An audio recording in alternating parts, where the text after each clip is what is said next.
noticias que nos llegan desde Brasil. La verdad es que el Palacio de Planalto ha informado esta mañana que el presidente Jair Bolsonaro sigue infectado con el coronavirus y así quedó en evidencia tras someterse a una nueva prueba. De esta manera se trata del tercer test que sale positivo desde que contrajo esta enfermedad y por lo tanto permanece en cuarentena. A pesar de esta situación, en el comunicado se aclara que el estado de salud del mandatario sigue en buena evolución y que está acompañado siempre por el equipo médico de la presidencia.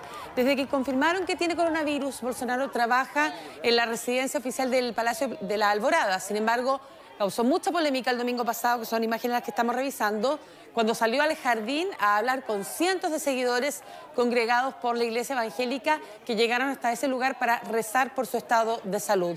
Bolsonaro tiene 65 años y es parte del grupo de edad considerado por los expertos como el grupo de riesgo.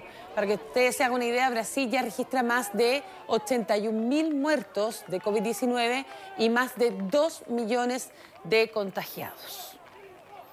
Claro, llama bastante la atención la estrategia, podríamos decir, del gobierno de Brasil, porque por un lado vemos a este presidente bastante escéptico, que no hace caso a las recomendaciones sanitarias, pero por otro lado, el país es el primer país en fase final de prueba de vacuna china contra el COVID-19, por lo tanto, entonces avanzan en el lado sanitario respecto a las vacunas, en tratar de mantener, de llevarlas al país, pero por otro lado, el que no da el ejemplo es precisamente el hombre que lidera, justamente, que encabeza ese país. Exactamente, y las vacunas ya llegaron a Sao Paulo y en masa y van a empezar a hacerse efectivamente las primeras pruebas, vacunas chinas. Vamos con la crisis sanitaria por el coronavirus, pero en Bolivia, que es peor de lo que se pensaba. Ha sido la policía de ese país la que informó que en los últimos 5 días han retirado 420 cadáveres que encontraron en las calles, vehículos y también en las viviendas. Todo se ha llevado a cabo en La Paz, en el barrio donde se encuentran los hospitales y también en la ciudad de Santa Cruz. Precisaron que entre el 80 y 90% de estos fallecidos se consideran sospechosos de haber contraído el COVID-19. Y las informaciones cada vez son más dramáticas, ya que el Instituto de Investigaciones Forenses hizo el levantamiento de más de 3.000 cadáveres entre el 1 de abril y el 19 de julio. La mayoría de ellos son sospechosos y también confirmados de coronavirus. Estaban en Santa Cruz y en Cochabamba. Un reporte que marca una diferencia muy importante con los informes que ha entregado el gobierno de manera oficial respecto a la pandemia, ya que Bolivia reporta casi 61.000 contagios y 2.218 fallecidos por coronavirus. Ante esta alarmante situación descrita por la policía, ha hablado un comité científico que asesora al gobierno boliviano y que les propuso aplazar las elecciones presidenciales del 6 de septiembre debido a que el país sigue impactado duramente por esta pandemia. 6 de los 8 partidos en carrera electoral han manifestado su opinión a favor de aplazar estos comicios. Claro, sería un nuevo foco de contagio a pesar que es los primeros días de septiembre, pero todavía estamos en el pic de la pandemia. No ha ido a la baja y eso tampoco se espera que sean en agosto.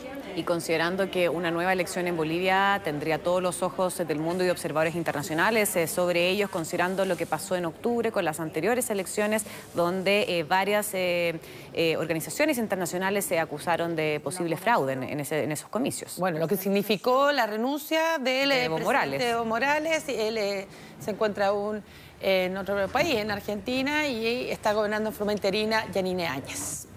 Bueno, y hablando de cambios de estrategia, así como tú decías que hay una dualidad respecto al presidente Bolsonaro en Brasil, la verdad es que después de varias semanas el presidente Donald Trump volvió a ofrecer sus conferencias diarias del coronavirus.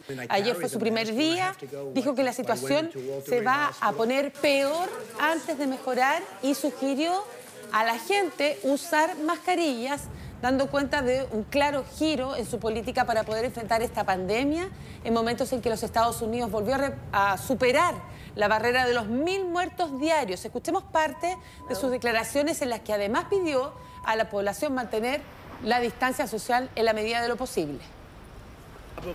Desafortunadamente, esto empeorará antes de mejorar. La juventud estadounidense debe ser responsable. Le estamos pidiendo a todos que, si no es posible mantener la distancia social, usen una mascarilla, consigan una, les guste usarla o no, tienen un impacto. O sea, claramente después de escuchar las encuestas, donde la mayoría de la población está muy pendiente de la gestión de él y la ha reprobado cómo ha enfrentado esta pandemia y toma una postura de que Joe Biden lo habría hecho mejor, claramente aquí se están viendo los efectos y el giro de su discurso. También Trump generó muchas críticas porque fue consultado por el tema de Ghislaine Maxwell, ¿verdad? Y él dijo que deseaba lo mejor para esta mujer británica. Hablamos de la exnovia, el fallecido financista Jeffrey Epstein, quien está acusada de tráfico sexual de menores de edad y aguarda su juicio en una prisión en Nueva York, ya que hace algunos días se le negó la libertad bajo fianza. Claro, también acá es importante hacer una conexión de un tema que fue sumamente relevante ayer, que precisamente Trump justo le desea lo mejor a Ghislaine Maxwell un día después de que muere el hijo de una jueza federal de Estados Unidos y que precisamente es la que lleva una arista en una investigación que involucra las cuentas bancarias de Jeffrey Epstein. Por lo tanto, claramente se generó un poco de roce de que precisamente un día después de que ocurriera este tipo de tiroteo y que involucraba justamente a este empresario Epstein, Donald Trump entregara declaraciones y que si bien en las declaraciones largas, en la conferencia, a él le preguntan por Ghislaine Maxwell precisamente, y él dice: yo no he seguido mucho el caso, pero le deseo lo mejor. Pero de todas formas se entrelee, entre líneas, da la sensación de que de alguna manera el presidente no condenó justamente o no condena este caso de Ghislaine Maxwell y de Jeffrey Epstein. Sí, hay reportes, imágenes del pasado en que tanto Jeffrey Epstein con Donald Trump tenían una cierta relación de amistad. Sin embargo, se dice que el mandatario desconocía todo este mundo de la red, ¿verdad?, donde ella captaba sospechosa de captar a estas menores de edad para que el empresario, quien vemos en pantalla, posteriormente abusara de ellas, y una vez que es detenido, está en una cárcel de máxima seguridad, murió en esa cárcel. Dicen que fue un suicidio, así es el reporte oficial. Tenemos un terremoto de 7,8 grados en la escala de Richter y mira cómo se sacudió literalmente el sur de Alaska. Las autoridades, por supuesto, después de esto, activaron de inmediato una alerta de tsunami porque el sismo tuvo su epicentro en el mar a solo 10 kilómetros de profundidad y a 96 kilómetros de distancia del pueblo más cercano de Perryville. Las sirenas sonaron de inmediato, las autoridades pidieron a los ciudadanos que se refugiaran en sus casas. De hecho, hubo reportes en que el mar se recogió unos 8 metros. Fue así que miles de habitantes en Kodiak, la principal ciudad de la isla del mismo nombre, abandonaron las zonas bajas. Hasta el momento no hay reportes de víctimas fatales ni de heridos, pero sí de daños materiales, como también varias réplicas, una de ellas de 5,7 grados Richter. Posteriormente se informó que la alerta de tsunami ya fue desactivada. Alaska forma parte del llamado Cinturón de Fuego o Anillo de Fuego del Pacífico, una zona altamente sísmica y volcánica, por lo tanto siempre se produce este tipo de temblores. Pero las imágenes evidencian que por eso que fue muy fuerte. Muy fuerte, se produjeron estos daños materiales y es porque fue de muy poca profundidad, de solo 10 kilómetros de profundidad. Ahí está justamente el punto donde fue el epicentro en el mar y por eso de inmediato se activa esta alerta de tsunami que ya fue descartada. El fuerte terremoto fue registrado en la costa de la península. Bueno, una gran tensión diplomática existe en estos momentos entre los Estados Unidos y China. En las últimas horas, Washington ordenó el cierre del consulado chino en Houston con el objetivo de proteger la propiedad intelectual estadounidense y la información privada de los norteamericanos. Las autoridades reportaron en el lugar una columna de humo, lo que motivó la llegada de bomberos a esta sede diplomática. A través de drones se pudo observar a empleados del consulado quemando papeles en barriles en los jardines de este edificio.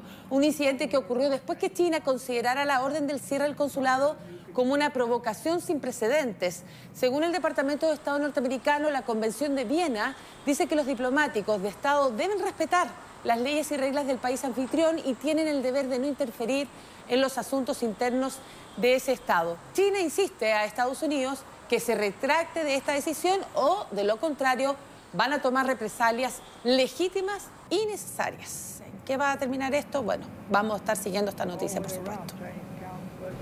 Bueno, seguimos en los Estados Unidos. Al menos 14 personas resultaron heridas a bala en un tiroteo ocurrido durante un funeral en Chicago. La mayoría de ellas se encuentran en estado grave.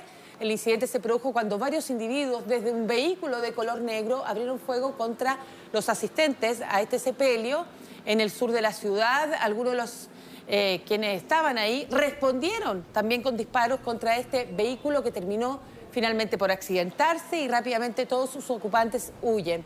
En medio de un gran despliegue policial se detuvo a uno de ellos que está siendo interrogado intensamente.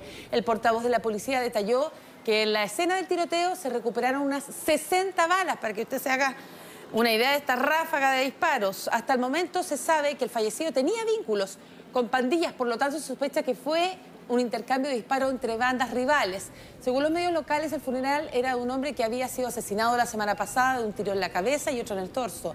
El tiroteo ocurre en momentos de mucha tensión entre las autoridades locales y el gobierno de Donald Trump, que ha amenazado con enviar fuerzas federales a Chicago y otras ciudades cuyos alcaldes son demócratas para contener la violencia.